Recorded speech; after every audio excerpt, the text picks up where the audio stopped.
दोस्तों, आज रामायण के बालकांड अध्याय के अंतर्गत तारका वध की कथा आपके सामने पेश करेंगे।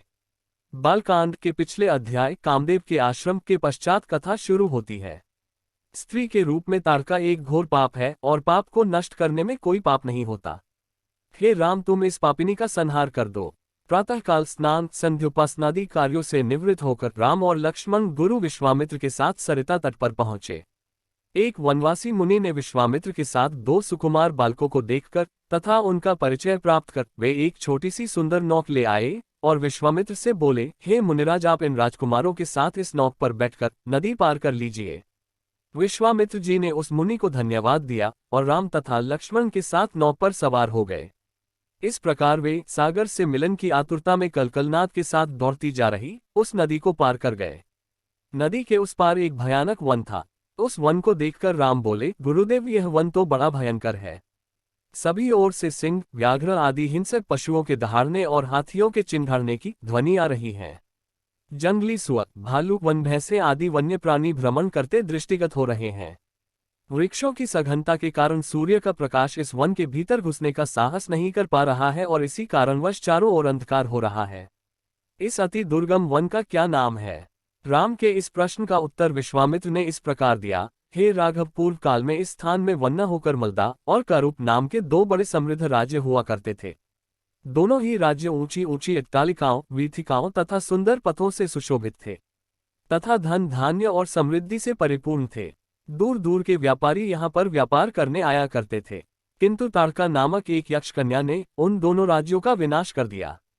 ऋषि विश्वामित्र ने आगे बताया, तारका कोई साधारण स्त्री ना होकर सुंद नाम के राक्षस की पत्नी और मारीच नामक राक्षस की माता है। उसके शरीर में 1000 हाथियों के बराबर बल है और वह अत्यंत पराक्रमी और शक्तिशाली है। इस प्रदेश को नष्ट करने के पश्चात तारका ने अपने पुत्र मारीच के साथ मिलकर यहाँ के समस्त निवासियों को मारकर खा लिया है। अब उनके भय से यहाँ दो कोस दूर तक किसी मनुष्य की परछाई भी दिखाई नहीं देती। भूलवश यदि कोई यहाँ आ भी जाए तो जीवित नहीं लौट पाता। उसी तारका का संहार करने के लिए ही मैं तुम्हें यहाँ लाया हूँ। राम ने आश्चर्य से पूछा, गुरुदेव, स्त्रियां तो कोमल और दुर्बल होती हैं, फिर तारका में 1000 हाथियों का बल कैसे आ गया?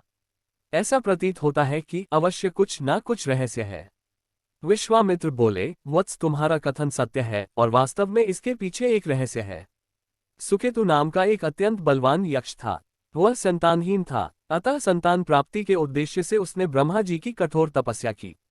उसकी तपस्या से प्रसन्न होकर ब्रह्मा जी ने उसे संतान होने का वरदान दे दिया। परिणामस्वरूप तारका का जन्म हुआ। सुकेतु के द्वारा तारका के लिए अत्यंत बली होने का वर मांगने पर ब्रह्मा जी ने उसके शरीर में 1000 हाथियों का बल दे दिया। विवाह योग्य आयु होने पर सुकेतु ने तारका का विवाह सुंद नामक राक्षस से कर दिया और उससे मारीच का जन्म हुआ। मारीच भी अपनी माता के समान बलवान और पराक्रमी था।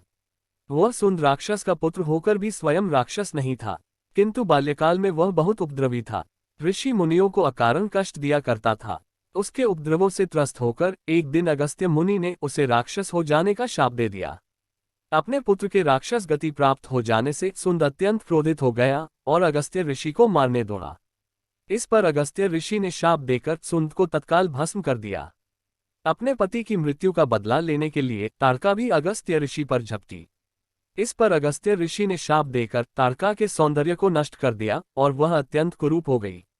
अपनी कुरूपता को देखकर और अपने पति की मृत्यु का बदला लेने के लिए तारका ने अगस्त्य मुनि के आश्रम को नष्ट करने का संकल्प किया है। अतः हे राम, मैं तुम्हें आज्ञा देता हूं कि तुम तारका का वध करो। तुम्हारे अतिरिक्त इसका वध कोई भी नहीं कर सकता। अपने मन से यह विचार निकाल दो कि यह स्त्री है और स्त्री का वध मैं कैसे करूं? स्त्री के रूप में यह एक घोर पाप है और पाप को नष्ट करने में कोई पाप नहीं होता। समस्त संशय को त्याग कर मेरी आज्ञा से तुम इस पापिनी का संहार कर दो। राम ने कहा, गुरुदेव, आपकी आज्ञा मुझे शिरोधार्य है। समस्त मानवों के कल्याण के लिए मैं अवश्य ही तारका का वध करूंगा। इतना कहकर श्री राम ने अपने धनुष पर बाण रखकर उसकी प्रत्यंचा को कान तक खींचकर भयंकर टंकार किया। टंकार से उत्पन्न ध्वनि से समस्त वन प्रांत गुंजायमान हो उठा। वन्य प्राणी भयभीत होकर इधर उधर भागने लगे। इस प्रकार की अप्रत्याशित खलबली मची देखकर तारका क्रोध से भर उठी। धनुष ताने राम को देखते ही इस विचार से कि कोई अपरिचित कुमार उसके साम्राज्य पर आधिपत्य करना चाहता है, वह क्रोध से पागल हो गई। राम पर आक्रमण करने के लिए वह तीव्र गति से उन पर झपटी। ताड़का को अपनी ओर आते देखकर राम ने लक्ष्मण से कहा, हे सौमित्र, ताड़ के वृक्ष जैसी विशाल और विकराल मुख वाली इस राक्षसी का शरीर कितना कुरूप है। इसकी मुख मुद्रा देखकर ही प्रतीत होता है कि ये बड़ी हिंसक है और निरीह प्राणियों की हत्या करके उनका रक्तपान करने में इसे बहुत आनंद आता होगा।